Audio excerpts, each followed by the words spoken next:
Before we begin, a word. Every voice you are about to hear could belong to a real person, and the next one could be yours. Claim a part and read it aloud at footnotesandfolly.click. Good evening, and welcome back to Footnotes and Folly. I am Professor Reginald St. John Pemberton, and we open Book 17 of the great work of Flavius Josephus, the Antiquities of the Jews, the book of the death of Herod the Great, and the slow, self-devouring ruin of his house.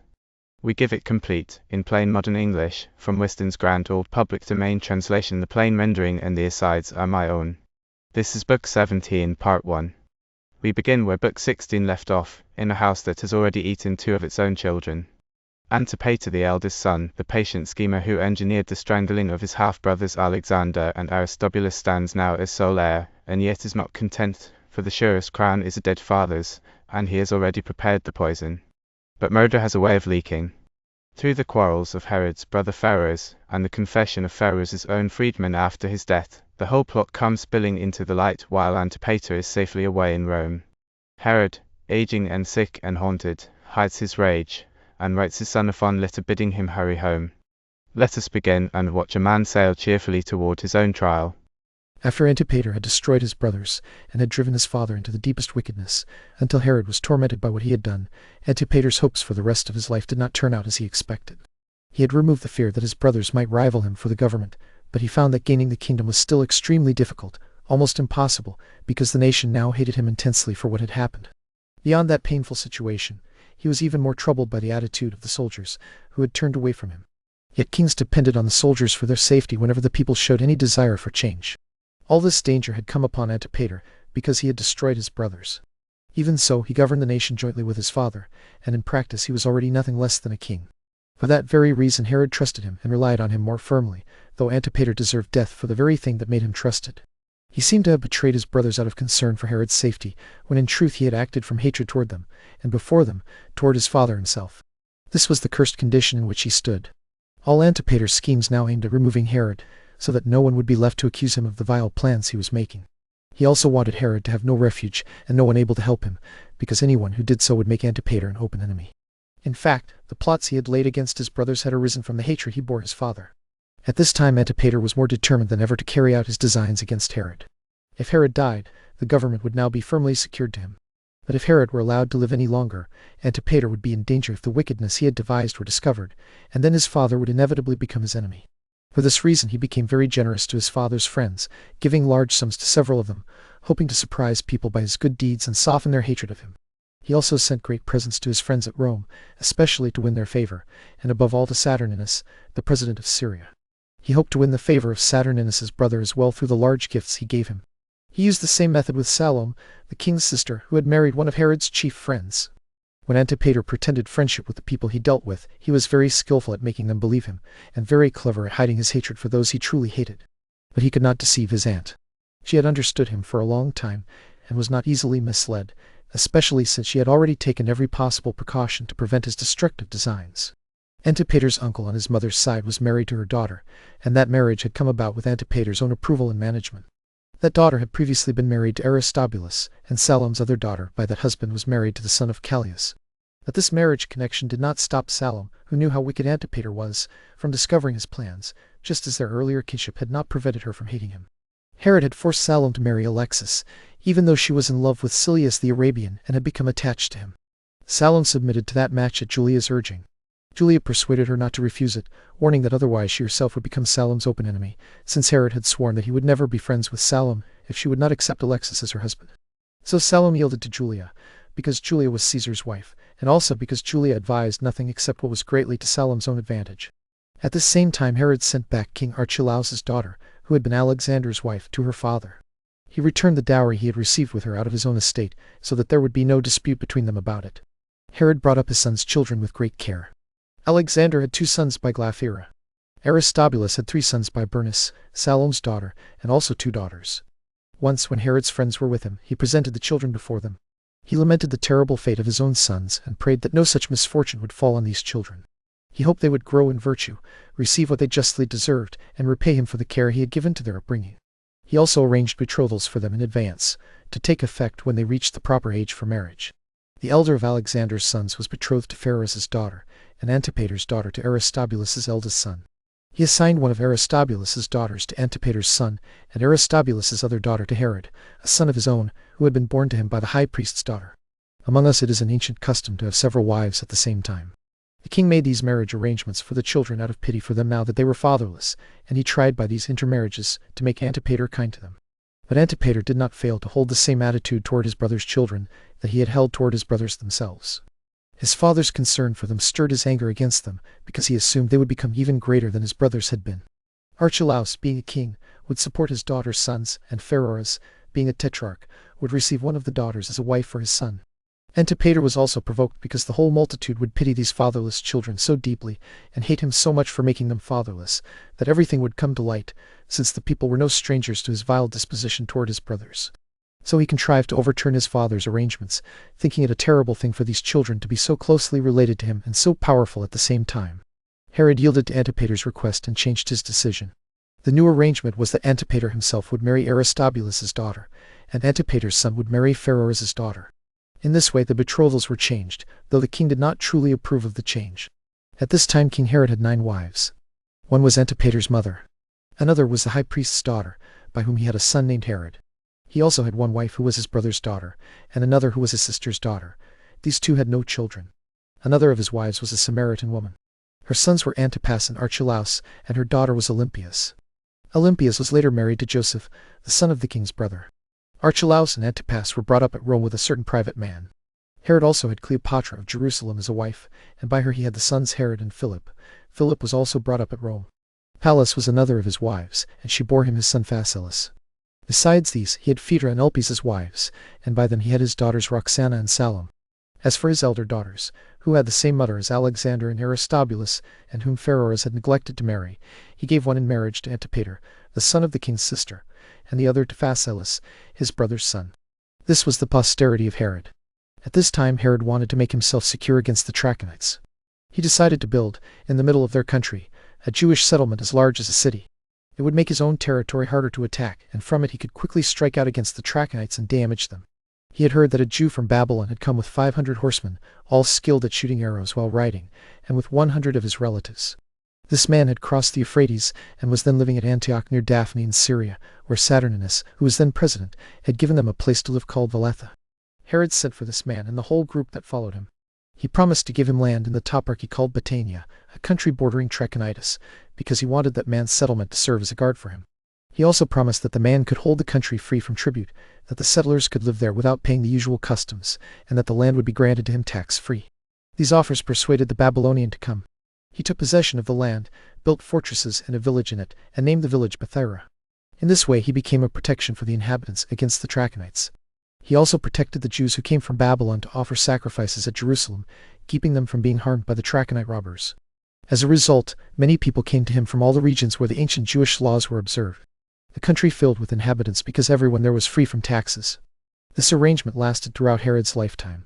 But when Philip, who was tetrarch after him, took over the government, he made them pay a few small taxes, and only for a short time. Agrippa the Great and his son of the same name, though they greatly troubled these people, still did not take away their liberty. Later, when the Romans took the government into their own hands, they continued to allow them the privilege of freedom, but they oppressed them heavily by imposing taxes. I will discuss this matter more accurately later in this history. At length Zamaris the Babylonian, to whom Herod had given that country as a possession, died. He had lived virtuously and left behind children of good character. One of them was Jasim, who became famous for his courage and taught his Babylonians how to ride horses. A troop of these men served as guards for the kings already mentioned. When Jasim died in old age, he left a son named Philip. Philip had great strength in his hands, and in every other respect he was more distinguished for courage than any man of his time. Because of this, King Agrippa trusted him deeply and maintained a firm friendship with him.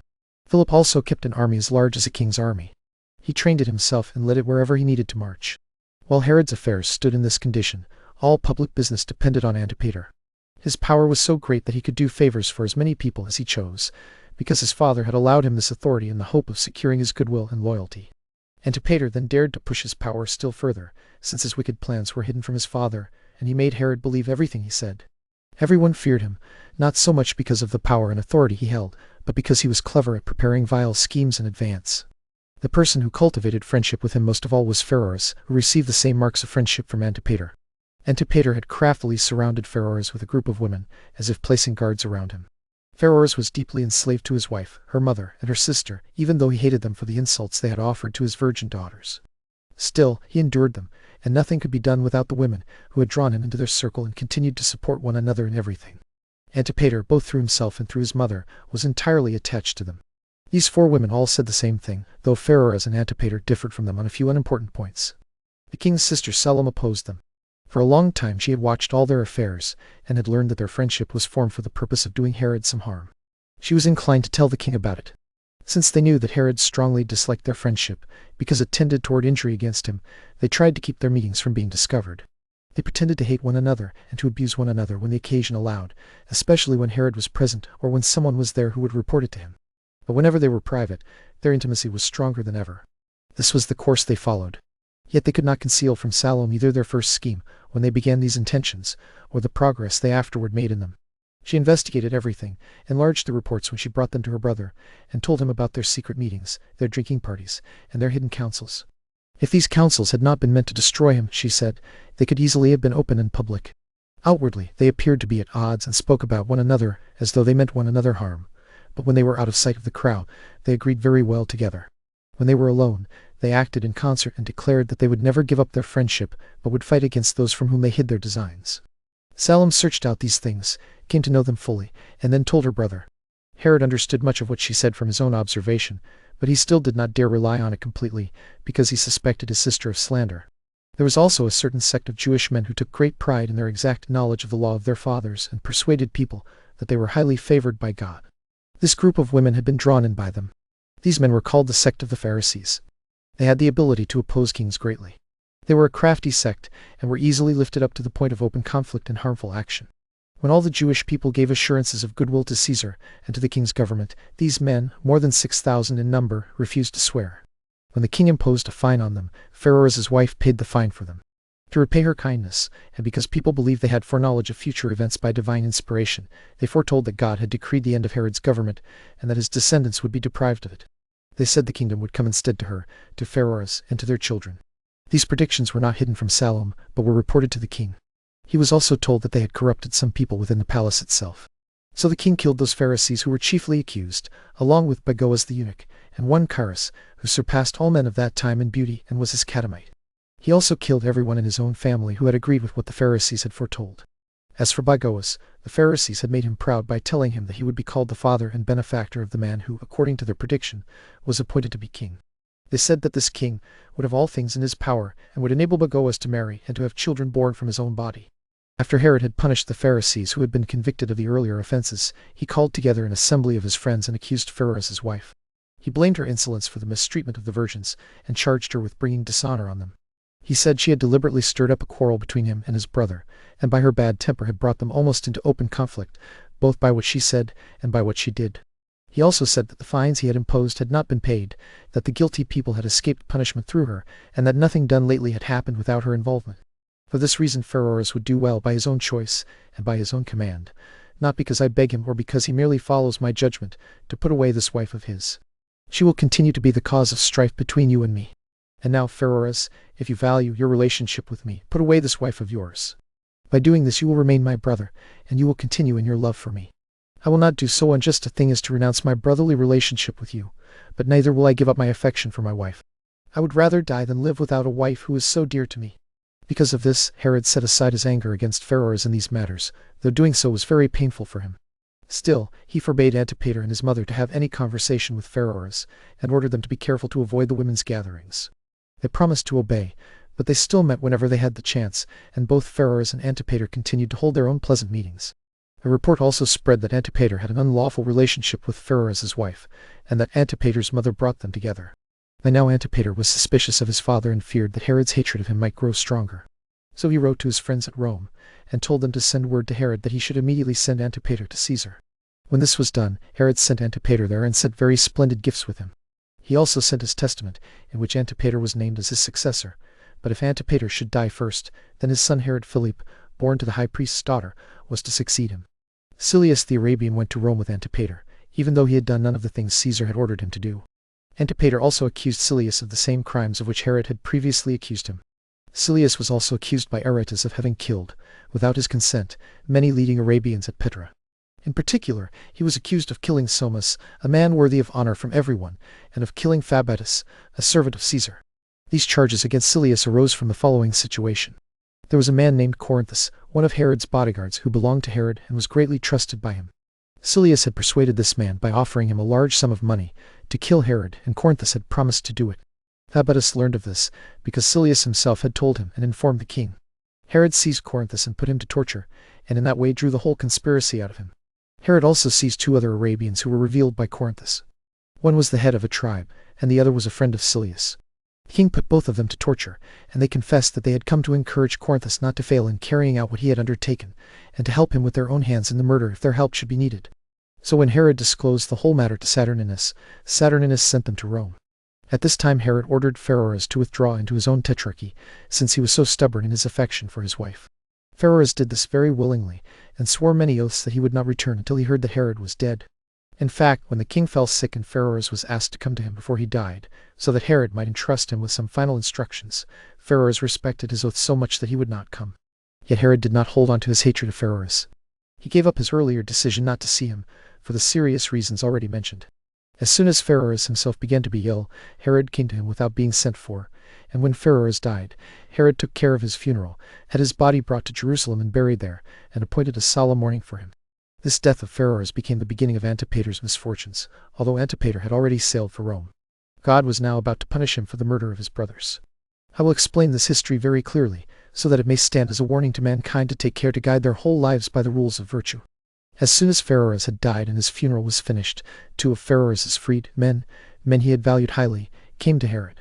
They begged him not to let his brother's murder go unavenged, but to investigate a death so unreasonable and so miserable.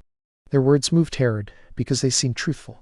They said that on the day before Pheroras became sick, he had eaten supper with his wife, and that a certain potion had been brought to him in a kind of food he was not used to eating. After he ate it, they said, he died from it. This potion had been brought out of Arabia by a woman, supposedly as a love potion, for that was what it was called, but in reality it was meant to kill Pheroras. The Arabian women, they said, were skillful at making such poisons. The woman they blamed for this was known to be a very close friend of one of Silius's mistresses. Both the mother and the sister of Pheroras's wife had gone to the places where that woman lived, persuaded her to sell them the potion, and returned with it the day before the supper.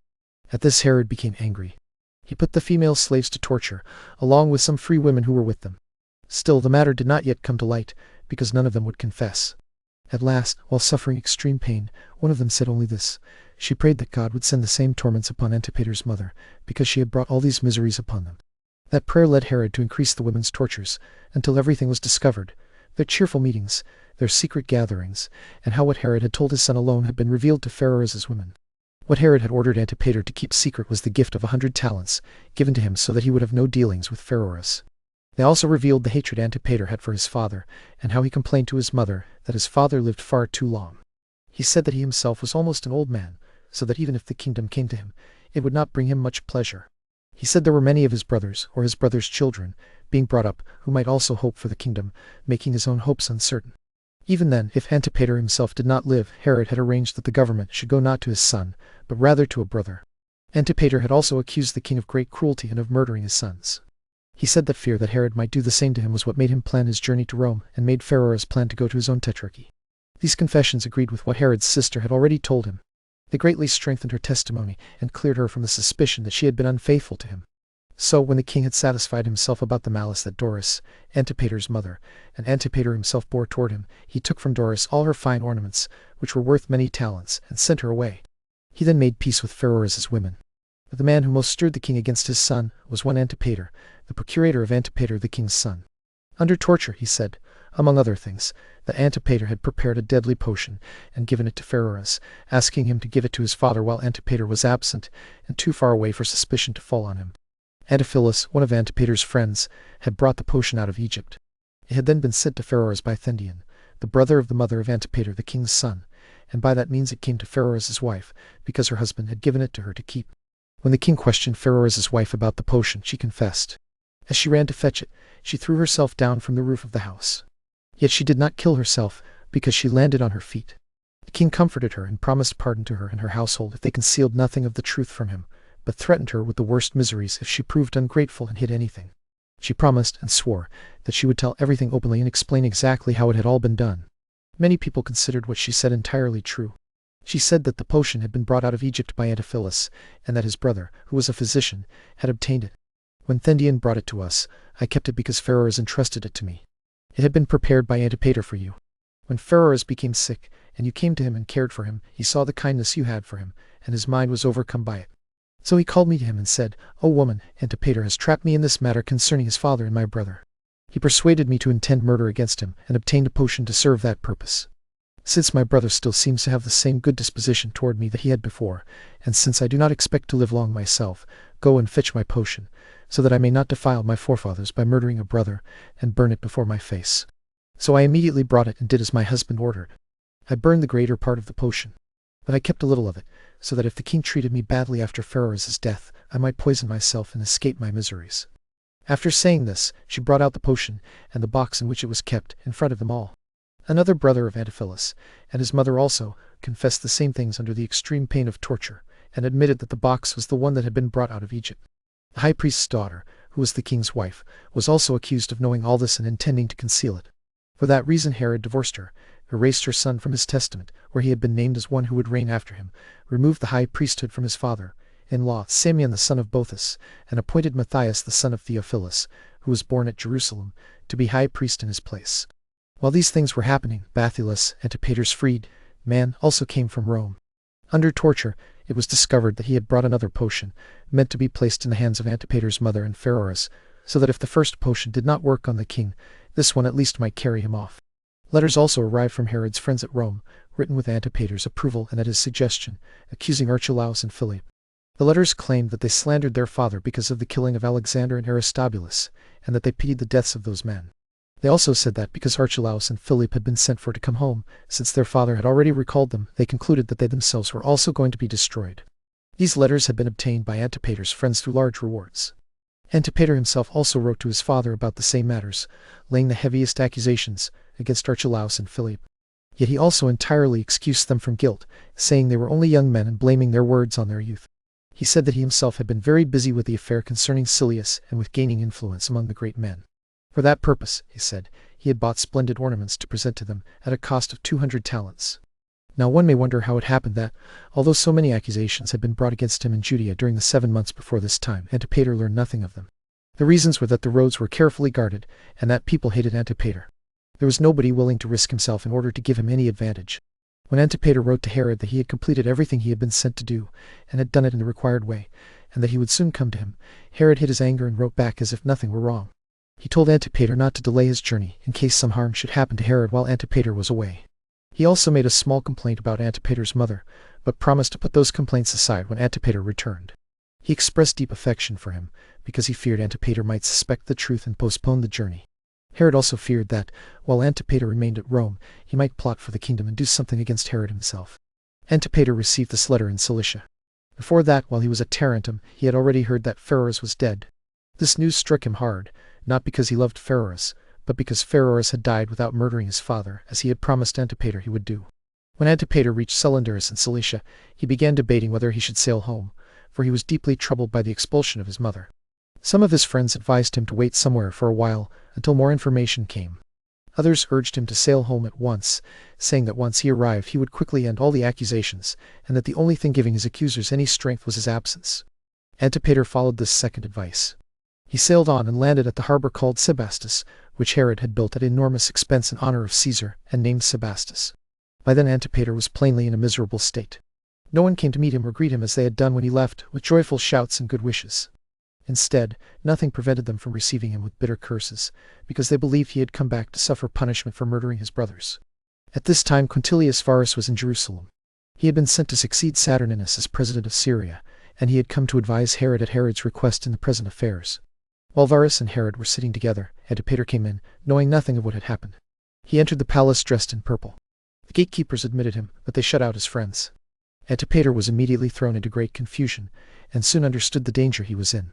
When he went to greet his father, Herod pushed him away, called him the murderer of his brothers, and a plotter against Herod's own life, and told him that Varus would hear and judge his case the next day.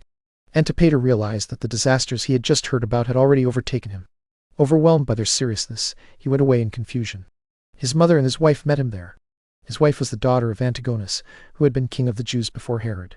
From them Antipater learned every detail of the case against him, and then prepared himself for trial. The next day Varus and the king sat together in judgment. Their friends were called in, along with the king's relatives, his sister Salome, all who could reveal anything, and those who had been tortured. Besides these, some slaves belonging to Antipater's mother were brought in. They had been arrested shortly before Antipater's arrival and had with them a written letter. The meaning was that Antipater should not come back, because everything had become known to his father, and that Caesar was the only refuge left for both him and his mother if they were to avoid being delivered into his father's hands. Then Antipater fell down at his father's feet and begged him not to judge the case beforehand, but first to hear him, and to keep his mind free from prejudice. Herod ordered him to be brought into the middle of the assembly. I grieve over my children, from whom I have suffered such terrible misfortunes, and now Antipater has fallen upon me in my old age. I gave my sons support and education. I supplied them with wealth when they needed it and according to their own wishes. Yet none of these favors stopped them from plotting against me and endangering my very life. They wanted to gain my kingdom in an impious way by taking my life before the proper course of nature, before their father's wishes, and before justice required that the kingdom should come to them. I wonder what hope could raise Antipater to such boldness that he dared attempt such things. In my written testament I declared him my successor in the government. While I am still alive, he is in no respect beneath me, whether in splendid dignity or in power and authority. He has no less than 50 talents as his yearly income, and he received no fewer than 30 talents for his journey to Rome. I also lay before him the case of his brothers, whom he accused. If they were guilty, then he has imitated their example. If they were not guilty, then he brought me groundless accusations against his own close relatives. I learned all those things from him and from no one else, and what was done with his approval. By becoming heir to the guilt of such parricide, he now clears them of everything criminal. After Herod had spoken in this way, he began to weep and could say no more. At his request, Nicholas of Damascus continued with what remained. Nicholas was the king's friend, was always with him, and knew everything he did and the circumstances of his affairs. He went through the rest of the case and explained all the proofs and evidence concerning the facts. Then Antipater, wanting to make his legal defense, turned to his father. I have given many signs of my goodwill toward you. The honors done to me would not have been given if I had not deserved them by my faithful concern for you. I took care of everything that should wisely have been foreseen, and gave you the best advice I could. Whenever the work required my own hands, I never spared myself any labor for you. It is almost impossible that I, who delivered my father from so many treacherous plots laid against him, should myself be plotting against him, and should destroy, by later wickedness, all the reputation for virtue that I had gained. Nothing stood in my way. I had already been appointed your successor, and I was already enjoying royal honor with my father. It is not likely that a man who possessed half that authority without danger, and with a good name, would chase after the whole of it with disgrace and danger, especially when it was uncertain whether he could obtain it at all. I had seen the sad example of my brothers before me. I was the informer and accuser against them at a time when they might otherwise not have been discovered. Indeed, I was the cause of the punishment laid upon them when their wicked attempt against their father was plainly proved. Even the disputes in the king's family show that I always managed affairs out of the sincerest affection for my father. As for what I did at Rome, Caesar is witness to it, and Caesar can no more be deceived than God himself. His letters sent here are enough evidence of his opinion. It is not reasonable to prefer the slanders of people who wished to stir up trouble over those letters. Most of these slanders were raised during my absence, which gave my enemies room to invent them, something they could not have done if I had been present. The evidence gained by torture is weak and commonly false, because the suffering men endure under such torments naturally forces them to say many things merely to please those who control them. I even offer myself to the torture. And there we will pause, with the trap sprung shut, and the prey not yet aware of it, Antipater stepping ashore in his fine Roman clothes, wondering why the harbour is so quiet, why no one will meet his eye. Behind him lies a lifetime of patient, successful cruelty before him, his father, who has at last learned everything. Next time, in Part 2, the reckoning, the trial before Quintilius Pheroras, where the historian Nicolaus of Damascus lays out the whole poison plot, and then, as Herod's own body begins to rot around him, the bravest and most terrible scene in the book, the pious teachers who send their students up unto the temple gates pull down the golden eagle, and pay for that hour of zeal and fire. Mind the footnotes, and beware the folly. One last thing before you go. There is a part on our stage still wanting a voice, and it may as well be yours. Come and read for us at footnotesandfolly.click, and be in the next telling rather than only watching it. And before the lamp goes out, a small request. If something tonight taught you, or surprised you, or simply delighted you, do leave a comment and tell me what it was. And if there is a work, an author, or a tale you should like me to take up next, set it down there as well. I read every one, and many an episode has begun its life as a viewer's suggestion. Until next time.